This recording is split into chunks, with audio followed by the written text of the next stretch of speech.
Hello दोस्तों। कई बार बार बार अपमान करें तो यह करें। दोस्तों, चाणक्य का नाम लेते ही आपके दिमाग में यह आता है कि कोई ना कोई ज्ञान की बात आने वाली है, तो बिल्कुल आपने सही सोचा है दोस्तों। लेकिन जहाँ तक मैंने आचार्य चाणक्य के बारे में पढ़ा है, उन्होंने अपनी चाणक्य नीति जो भी लिखी है वो सत्य पर आधारित है। तो आइए दोस्तों, हम इस चाणक्य नीति की चर्चा करते हैं। अगर आपका कोई बार बार अपमान करे तो आप क्या करें। चाणक्य के अनुसार अगर कोई आपका पहली बार अपमान करे तो आप कुछ भी ना कहें, आपको सहन करना और उनकी नज़र में आप समझदार इंसान हैं। और अगर वहीं दोबारा अपमान करे तो आप गुस्से को कंट्रोल कर लेते हैं तो आप महान हैं। लेकिन अगर कोई आपका बार बार अपमान करे तो आप कुछ भी ना करें, आप चाणक्य की नज़र से सबसे बड़े मूर्ख हैं। इसको एक एग्जाम्पल के माध्यम से समझाने की कोशिश करता हूँ। दोस्तों, दो दोस्त थे। एक का नाम तो विजय था और दूसरे का नाम अंकित था। और विजय बहुत सीधा था और अंकित बहुत बदमाश था। अंकित बहुत बदमाश था। दोनों दोस्त एक स्कूल में एक साथ में पढ़ाई करते थे, लेकिन अंकित की विजय की बार बार मजाक उड़ाया करता था। अंकित हमेशा कोई ना कोई मौका नहीं छोड़ता था जिससे उसकी बेइज्जती ना हो जाए। ऐसा करते करते उनकी स्कूल लाइफ खत्म हो गई।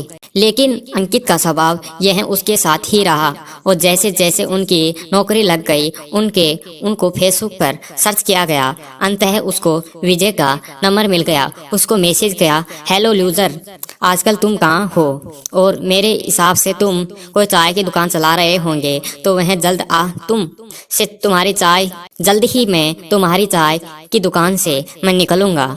हम खूबसूरत सारी बातें करेंगे। यह सुनकर विजय थोड़ा गुस्सा हुआ और लेकिन उसकी प्रतिक्रिया ने रोक लिया।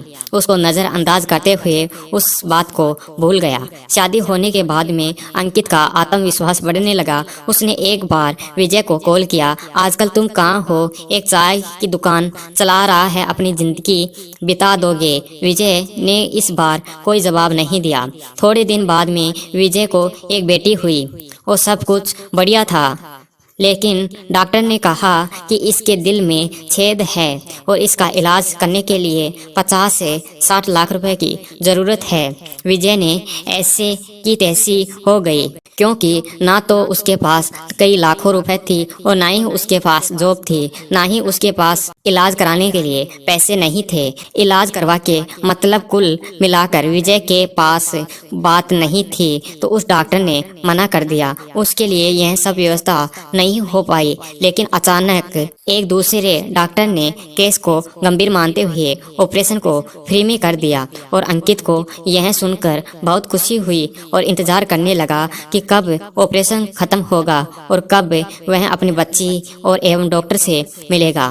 फाइनली इंतजार खत्म हुआ घड़ी का और डॉक्टर विजय अपनी बेटी को अंकित के सामने ला चुके थे और अंकित की आंखें नम थी और बेटी को लेने के बाद में उसके डॉक्टर के पैरों में गिर गया कि आप तो बहुत समझदार हो।